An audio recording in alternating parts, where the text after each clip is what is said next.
All right, back with another review. In today's upload, I'll be reviewing Futurama Season 1, Episode 3 or 4. Episode 3 is titled I Roommate, which reminds me of that Will Smith movie, I Robot.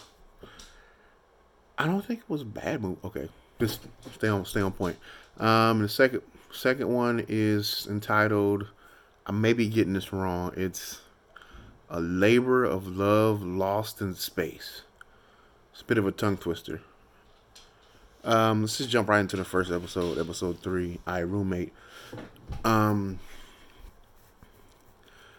it's not a continuation of the last episode, which I think is good. But as far as um, chronological order of things, so to speak, eventually, uh, when two individuals become friends, at some point it may arise that they wind up living with one another. It may arise, not always, but in this episode, Fry winds up moving in with Bender. It's literally a broom closet, literally. So funny. Um, it's literally a broom closet. So Fry, he's a human. He can't live in there. And Bender sleeps standing up. It's so funny when they first get to the apartment. Bender's standing up and he like powers down. He's in there sleeping, and he's dreaming about killing all humans, which I think is so funny because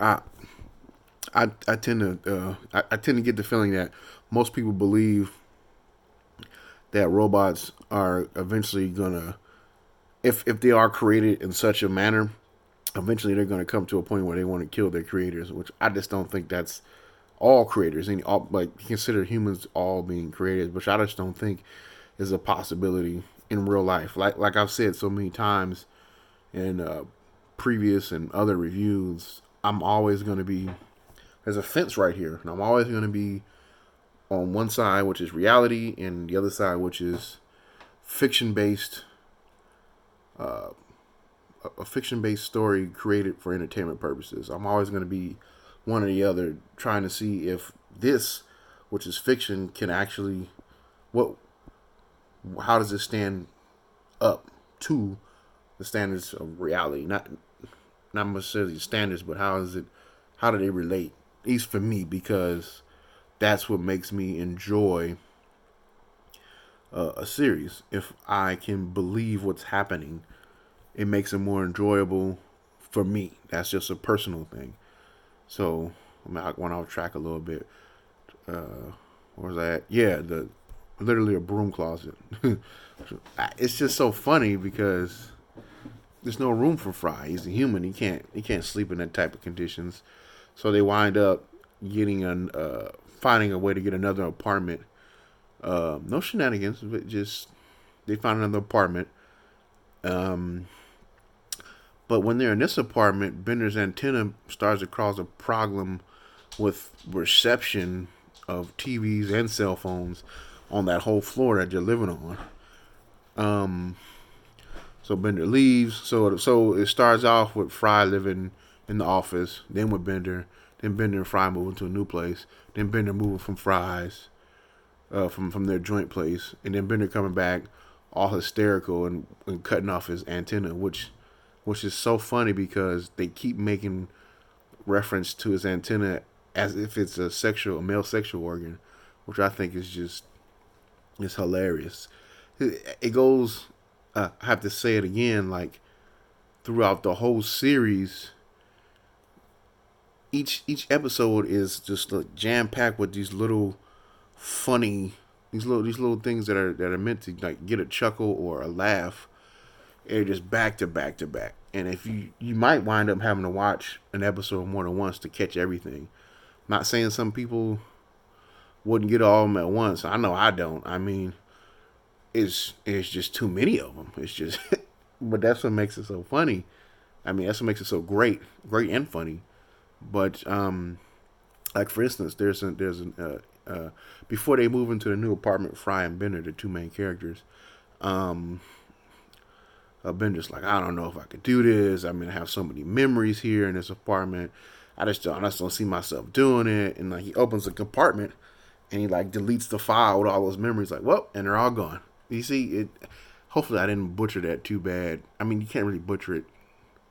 He can, but maybe I told it in the wrong manner. But I thought that was hilarious, standout little joke of that episode for me anyway. Yeah. So after Bender cuts his and again after Bender cuts his antenna off and throws it out the window, um, they wind up searching for it. But before they wind up searching for it, Fry's like, "Do you think they could reattach?" They come to a conclusion. Do you think you could reattach it if they find it? He's like, "Well," Bender's like, "Well, if they find it in time, put it on ice," which just keeps continuing to insinuate that it's a male sexual organ, but it's not. But it's funny. As a matter of fact, Fry's, of course, Fry's the human and Bender's the robot, but they're searching for the antenna with a human police officer and a robot police officer, which is, I guess, a coincidence. But they're recurring characters actually.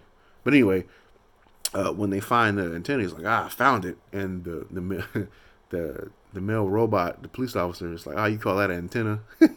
Again, they're just insinuating that and it's a male sex organ, but it's not.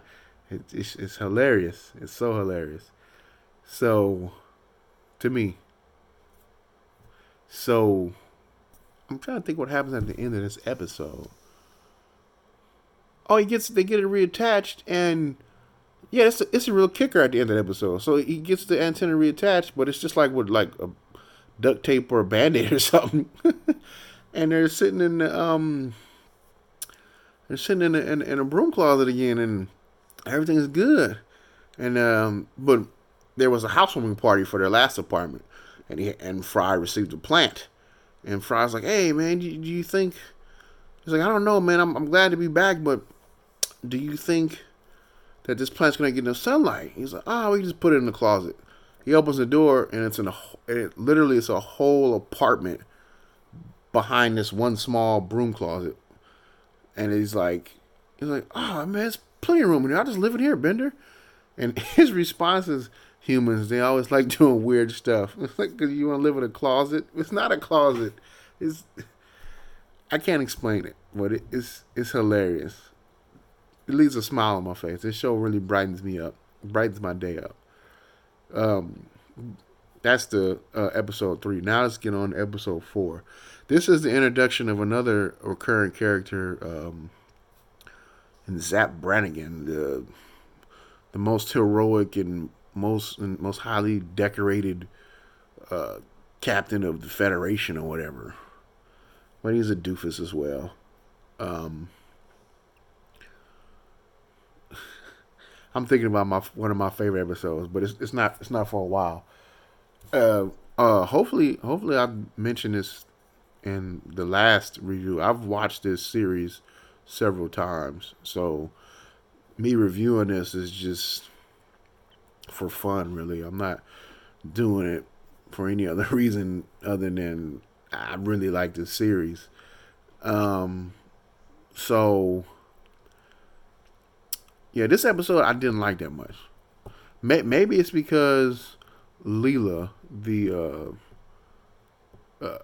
female pilot, the female captain, um, winds up doing some adult wrestling with Mr. Zap Brannigan. Maybe it's because it kind of like lost her innocence or whatever. Maybe she didn't have no innocence to begin with. I don't know. Maybe that's not the big deal. But the episode just, I guess it's great to, I guess is in order to build a past with these characters, in order to involve every character and have all their paths cross, if you will. I guess it's important to the overall structure of the story, but it wasn't.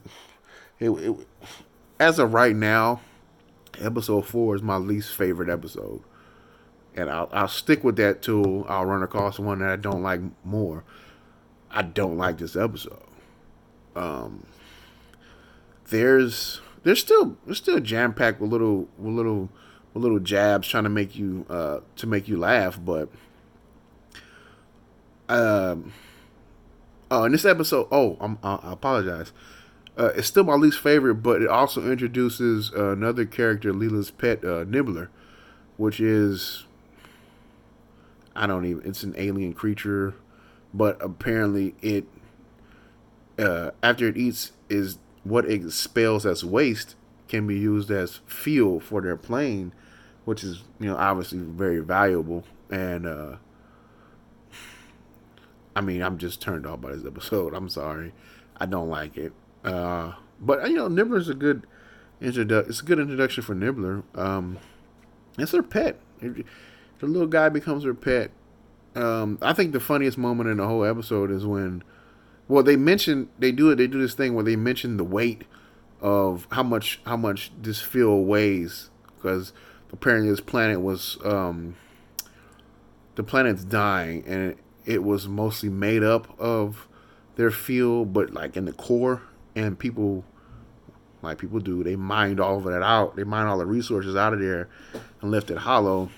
And they made a mention of how much it actually weighs, and they get Nibbler on they make a little biblical reference through to the Noah's Ark, so they have to go to the planet and get two of each animal so they can reproduce and keep them alive. But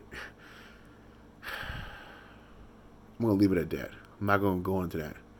But a Nibbler eats everything, which I guess that is funny. But it leads up to the funniest moment of the show to me.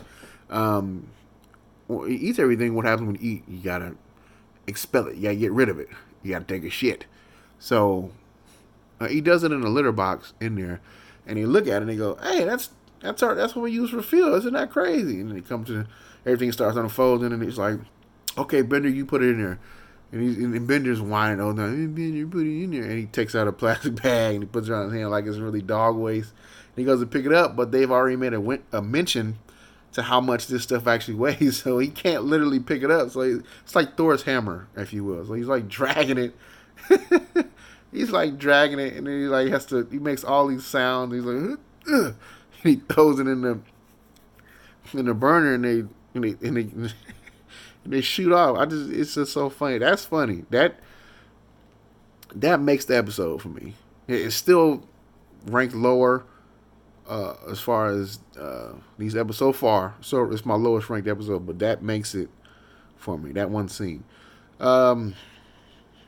See you guys next Saturday. Well, actually, next Friday for another review. Till then.